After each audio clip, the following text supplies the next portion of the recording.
The rain battered the windows of the San Francisco loft. A relentless drumbeat that drowned out the sound of my own heart breaking. I sat on the floor, surrounded by cardboard boxes, clutching the letter Ethan had left behind, a cruel inventory of my flaws, penned in his meticulous handwriting. You're too weak, too aimless, too afraid to ever be enough. It read, each word a blade slicing through the life we'd built over 3 years. I was 28, jobless, and staring at the wreckage of a relationship that had once felt like home. Ethan's departure wasn't just a breakup. It was a verdict. He'd listed every reason I'd never succeed. You'll never finish anything. You'll never stand up for yourself. You'll always be stuck.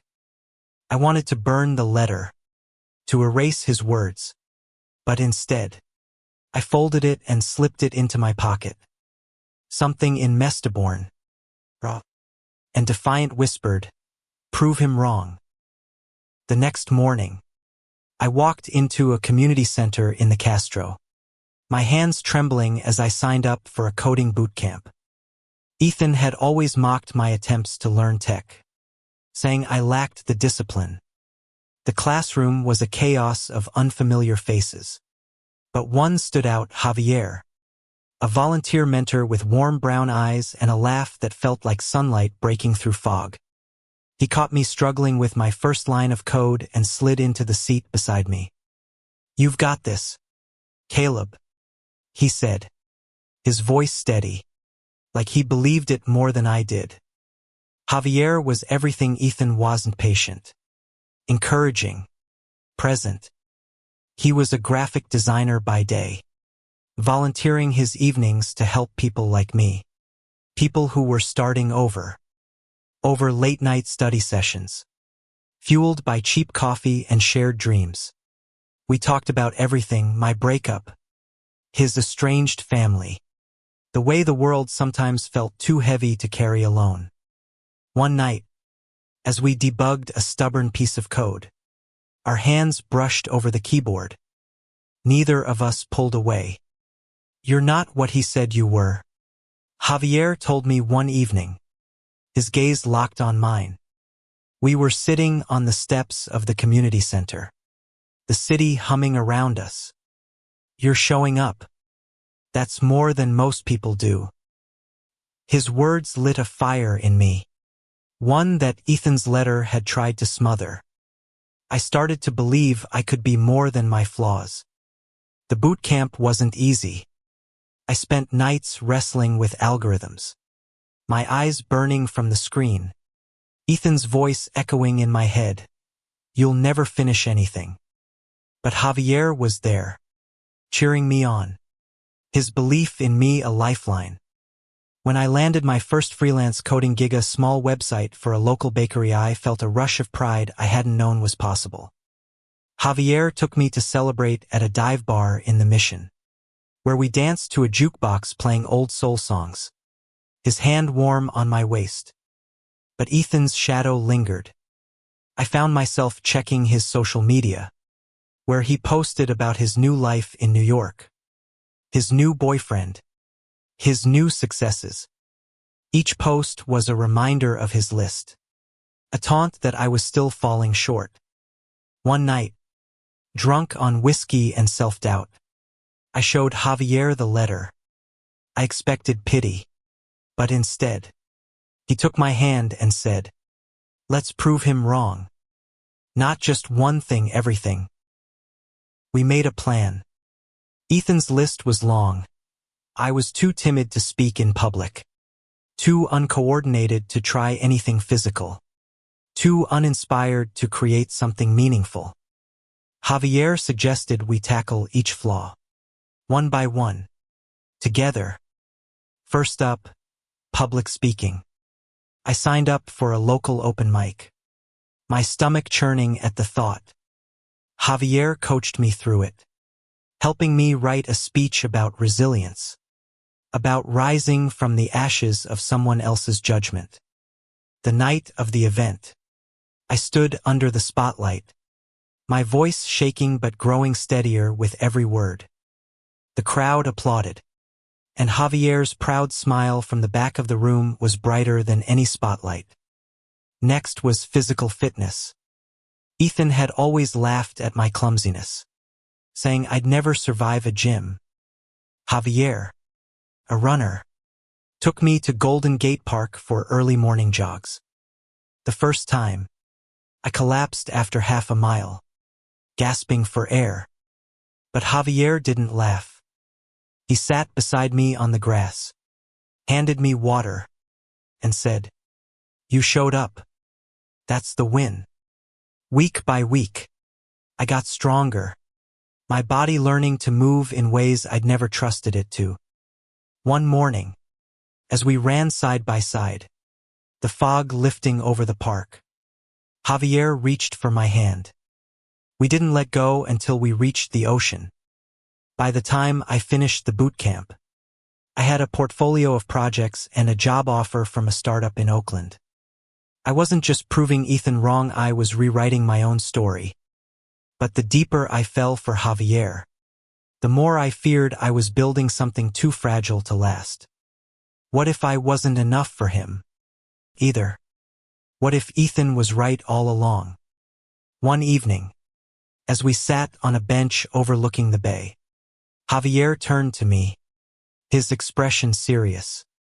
"Caleb, you're not just checking off a list. You're becoming someone new. And I'm falling for that person." His words hit me like a wave, washing away the last of Ethan's poison. I leaned in, and our lips met, soft and certain, the city lights glittering like they were celebrating us. But Ethan's list wasn't done with me yet.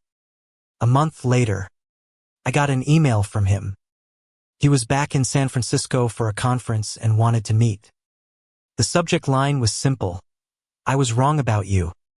My heart raced, not with longing, but with dread. What did he want? And why now, when I was finally starting to believe in myself? I stared at Ethan's email, the cursor blinking like a heartbeat. Part of me wanted to delete it, to keep him in the past where he belonged. But another part, the part still haunted by his list, needed to know what he had to say. Javier was sprawled on my couch, sketching in his notebook. When I told him about the email, his pencil paused, and his eyes met mine, searching. "Do you want to see him?" he asked, his voice steady but laced with something I couldn't quite name: fear, maybe, or protectiveness. I didn't know. All I knew was that meeting Ethan felt like a final test, a chance to face the man who'd tried to define me. We agreed to meet at a quiet cafe in Nob Hill. Ethan looked different, sharper, somehow, in a tailored blazer, his hair slicked back. But his eyes still had that piercing intensity, the kind that used to make me feel small.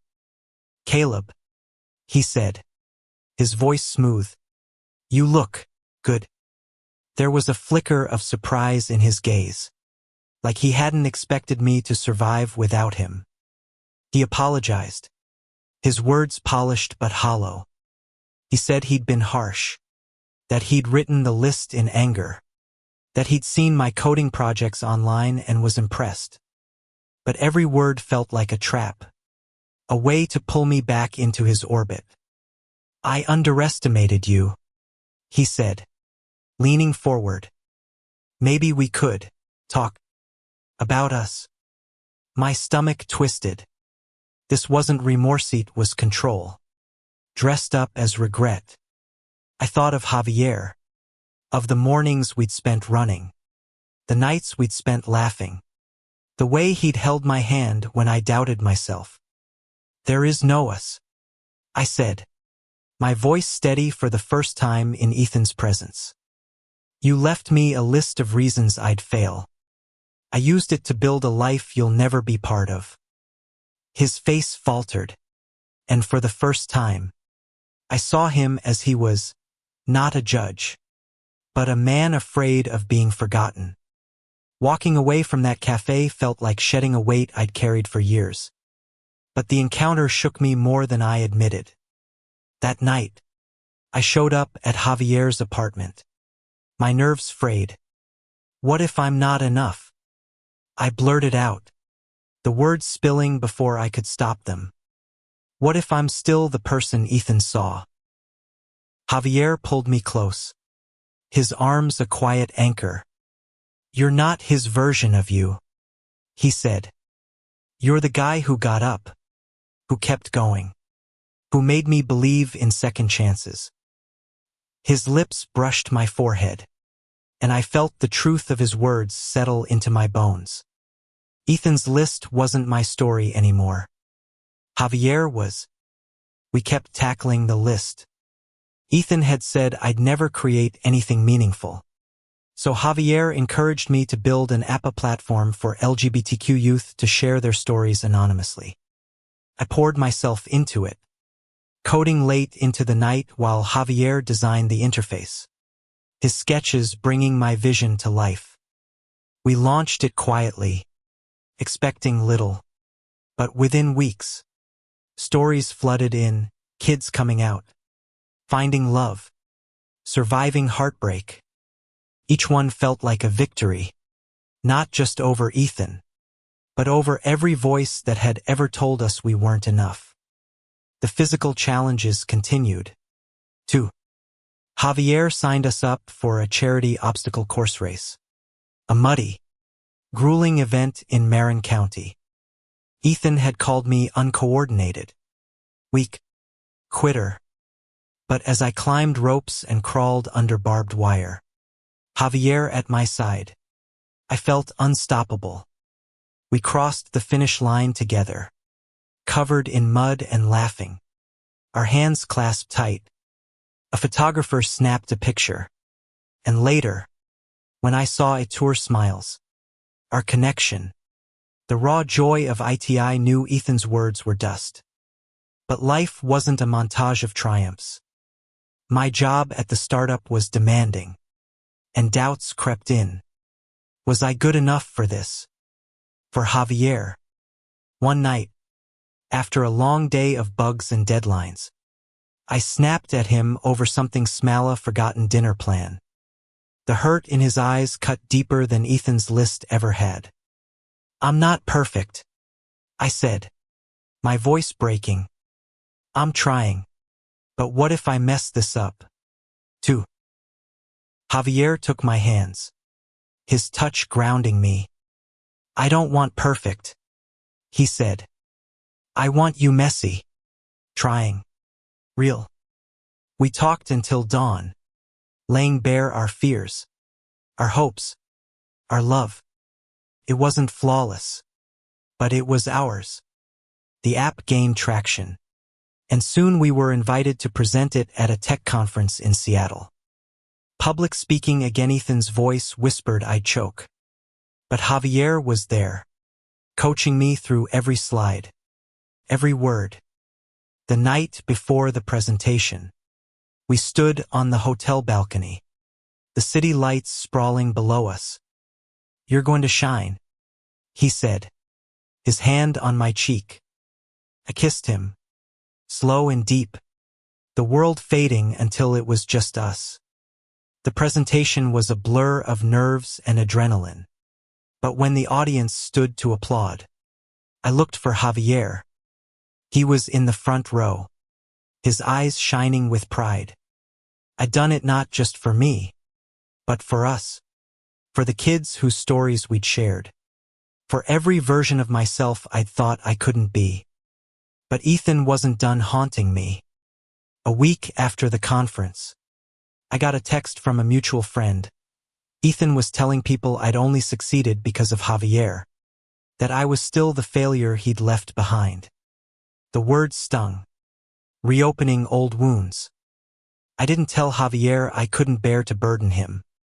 But he noticed my silence, the way I pulled away. Caleb, he said one night, his voice soft but firm.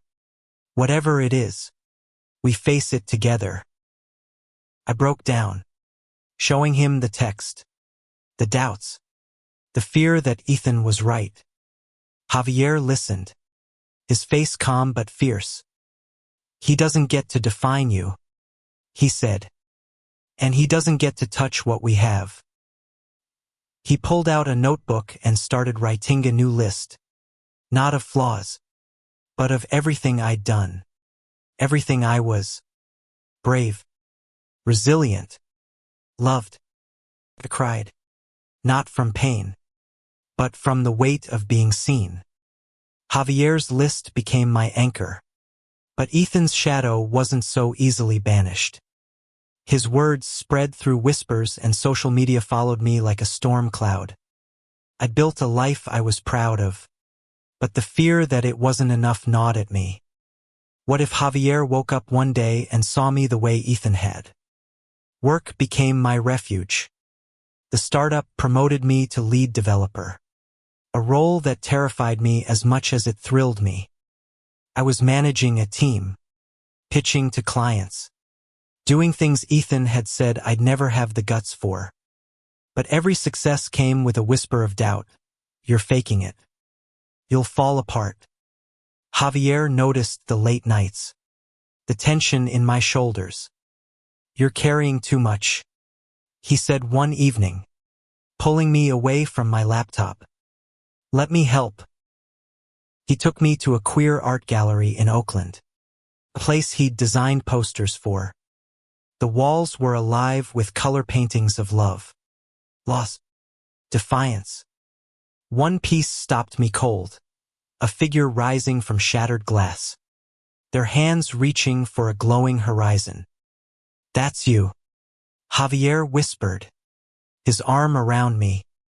You're not broken. You're remade. I wanted to believe him, but Ethan's voice was still there, louder than ever. We decided to tackle the final item on Ethan's list.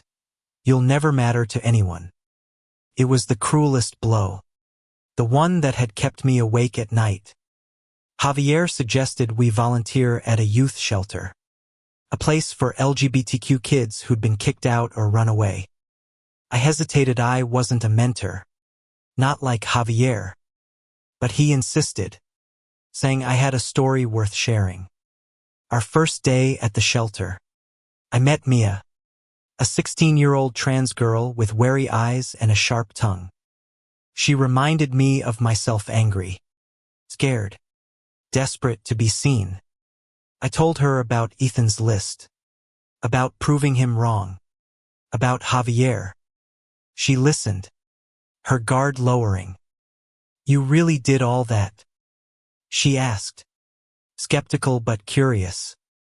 I nodded, and for the first time, I saw myself through her eyes, not as a failure, but as proof that survival was possible. Javier and I started hosting weekly workshops at the shelter, teaching coding and design. The kids were a mix of cautious and chaotic, but they showed up, just like I had. One night, Mia showed me a website. She'd built a digital scrapbook of her poetry. You inspired this, she said, her voice quiet.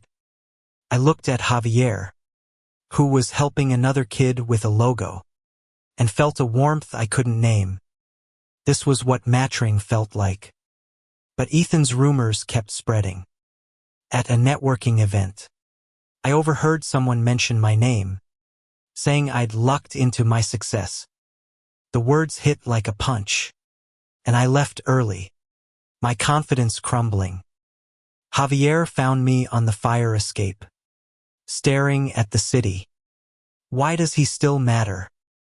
I asked, my voice raw. Why can't I let this go? Javier sat beside me, his shoulder against mine. Because he hurt you, he said. But his lies don't change who you are. You're not proving yourself to him, you're proving it to you. He handed me his notebook, open to the list he'd written. He'd added a new word, enough. I buried my face in his chest, letting the tears come, letting him hold me together. The shelter became our sanctuary. We organized a fundraiser to keep it running, and I decided to speak at the event, another chance to conquer Ethan's taunt about public speaking. The night was electric.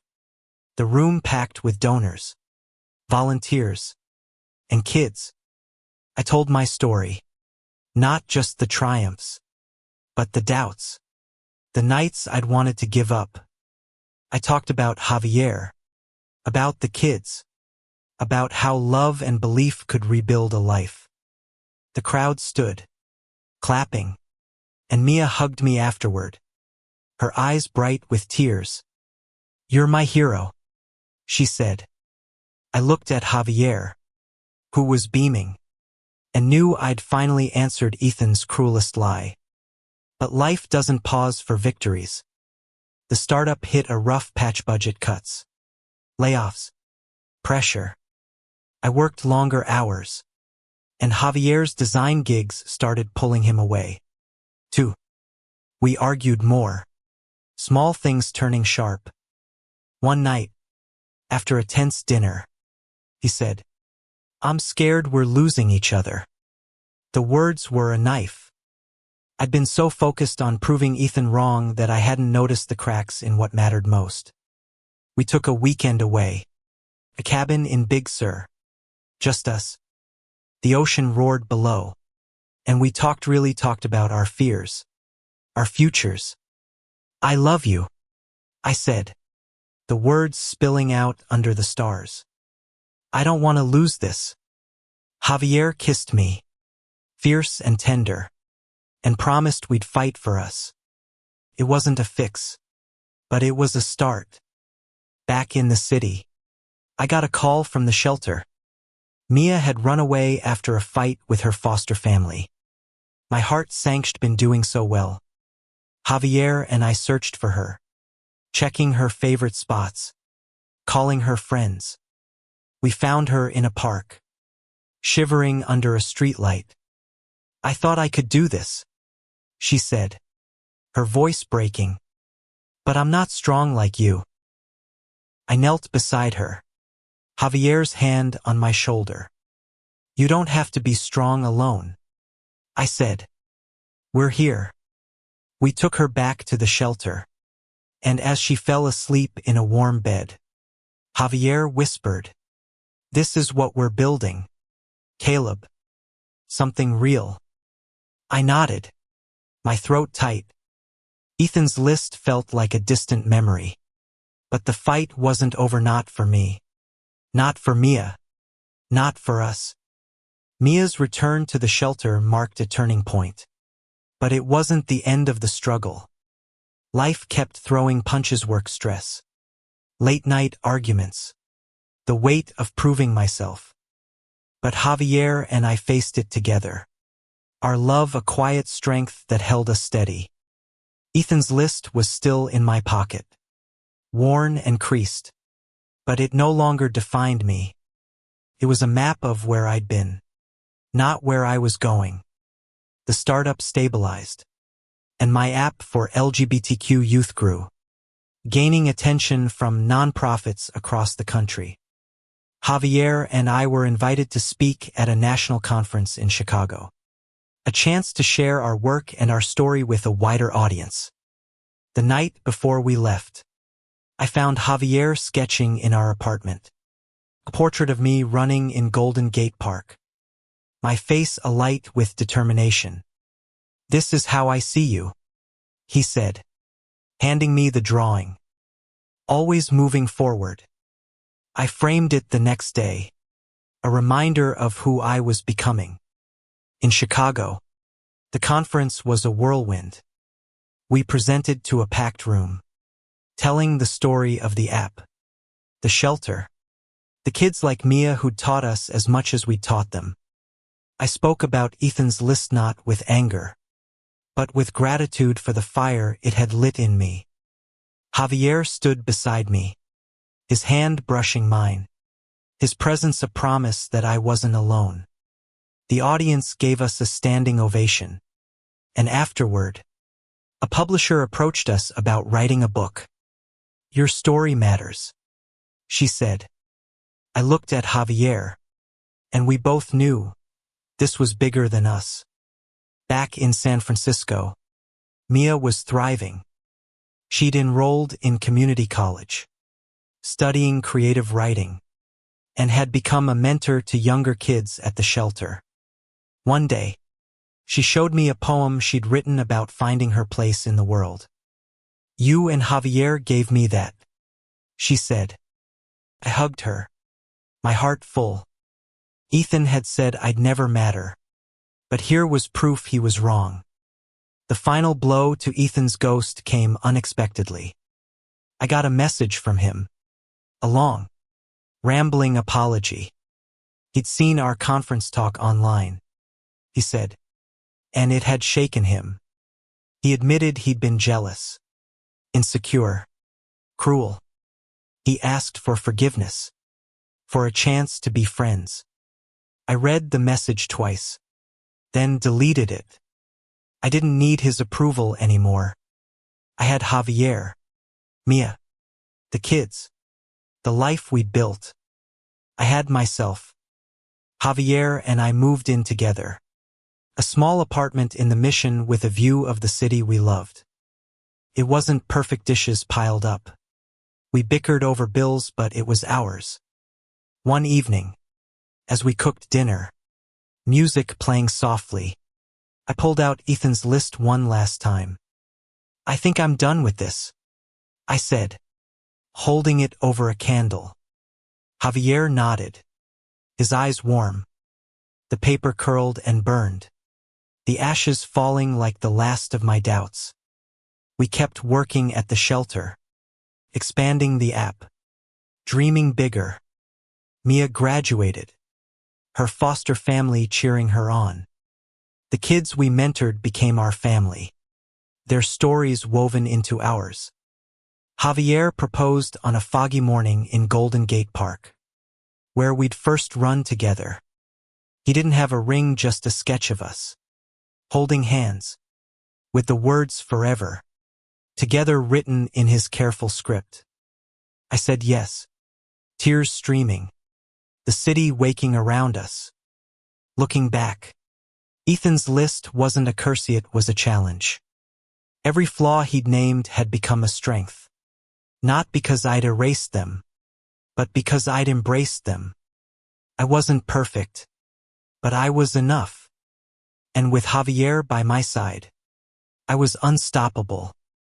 The night of our engagement party, the shelter was packed with friends, kids, mentors. Mia read a poem she'd written for us, her voice steady and strong. As she spoke of love and resilience, I looked at Javier, his hand in mine, and felt the weight of everything we'd built.